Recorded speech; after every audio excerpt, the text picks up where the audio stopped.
tercela adalah sifat atau perilaku yang tidak terpuji dan dilarang oleh agama. Akhlak tercela dapat merugikan diri sendiri, orang lain, maupun masyarakat secara umum. Oleh karena itu, penting bagi kita untuk mengetahui apa saja macam-macam dari akhlak tercela dan bagaimana cara menghindarinya. Nah, dalam video pembelajaran ini, saya Hadiza Silvana akan memberikan penjelasan mengenai macam-macam akhlak tercela seperti hasad, dendam, ghibah, fitnah, dan namimah. Adapun akhlak tercela yang pertama adalah hasad. Hasad atau yang disebut dengan dengki adalah perasaan tidak senang terhadap orang yang mendapatkan nikmat dari Allah.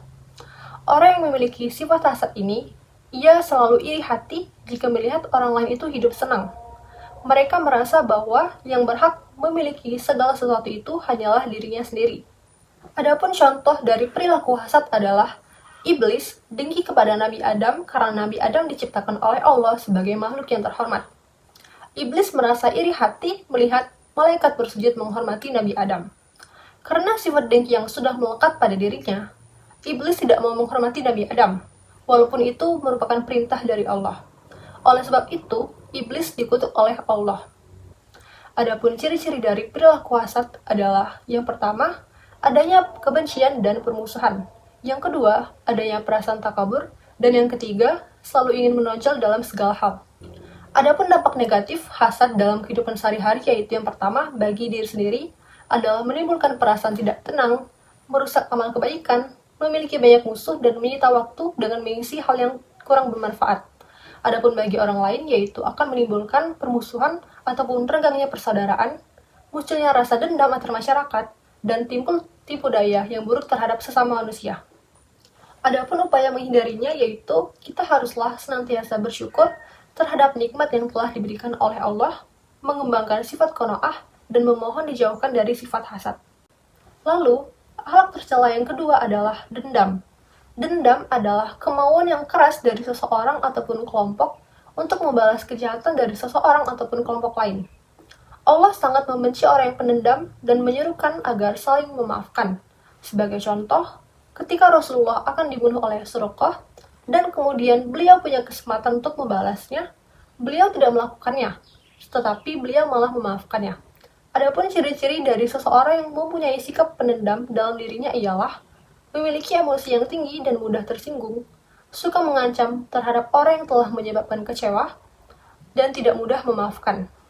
Adapun dampak negatif dari seseorang yang pendendam adalah menimbulkan pertikaian, memperumit masalah, dan retaknya persaudaraan. Upaya menghindarinya yaitu dengan berusaha untuk selalu sabar, tidak membalas suatu kejahatan, dan menyadari sepenuhnya bahwa setiap manusia berpeluang untuk berbuat kesalahan maupun kejahatan. Akhlak tercela yang ketiga adalah ghibah.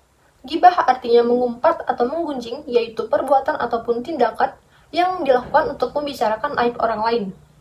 Islam sangat melarang perbuatan ini untuk dilakukan, karena kalaupun informasi ataupun berita yang dilontarkan itu benar, tetap akan menyakiti hati orang lain, apalagi kalau berita itu salah, bisa menimbulkan fitnah. Sebab-sebab timbulnya ghibah yaitu ingin menghilangkan perasaan marah, karena jika telah terlampiaskan marahnya, ia akan merasa puas. Lalu selanjutnya, kemegahan diri, menganggap orang lain itu lemah, rendah, dan hina, dan juga bisa dilakukan karena bosan, karena tidak ada hal lain untuk dilakukan. Tidak semua membicarakan orang lain itu termasuk ghibah.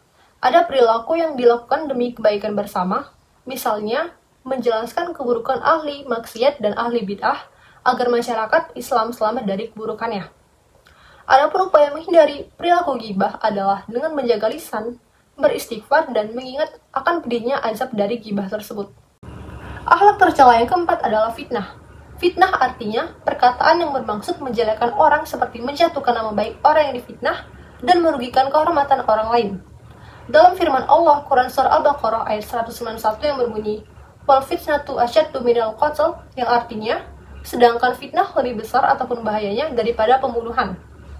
Mengingat bahwa luka karena benda tajam bisa hilang seiringnya waktu berlalu, namun luka karena tajamnya lisan seseorang sulit untuk dihapus, akan senantiasa membekas dalam hati yang difitnah. Dampak negatif dari fitnah yaitu mendapat ancaman dari Allah akan siksa neraka yang sangat pedih. Rusaknya kehidupan masyarakat karena adanya kecurigaan antara yang satu dengan yang lain, dan dapat menimbulkan terpecahnya persatuan masyarakat. Upaya menghindari perilaku fitnah yaitu dengan mencari kebenaran informasi, lalu saling mengingatkan apabila pembicaraan itu telah mengarah kepada perbuatan fitnah. Akhlak tercela yang terakhir adalah namimah. Namimah atau yang disebut dengan adu domba adalah menyampaikan sesuatu yang tidak disenangi, baik yang tidak disenangi itu orang yang diceritakan maupun orang yang mendengarnya agar terjadi permusuhan. Penyebab timbulnya sifat namimah ini adalah adanya perasaan dengki terhadap orang yang diceritakan, gemar berbicara berlebihan, omong kosong, ataupun berbicara tentang hal-hal yang tidak benar. Adapun dampak negatif dari perilaku namimah adalah dapat menyebabkan terputusnya ikatan silaturahmi, dapat menyulut kebencian dan permusuhan antar sesama manusia, merusak ketentraman masyarakat, dan hilangnya ridha Allah. Upaya menghindari perilaku namimah adalah bagi orang yang mendengarkan ataupun menerima kabar tersebut, jangan langsung percaya terhadap perkataan tersebut, lalu juga berusaha untuk menghentikan pemberitaannya. Berakhirlah sudah materi yang saya sampaikan pada video pembelajaran ini. Jika terdapat kesalahan, saya mohon maaf. Saya akhiri. Wassalamualaikum warahmatullahi wabarakatuh.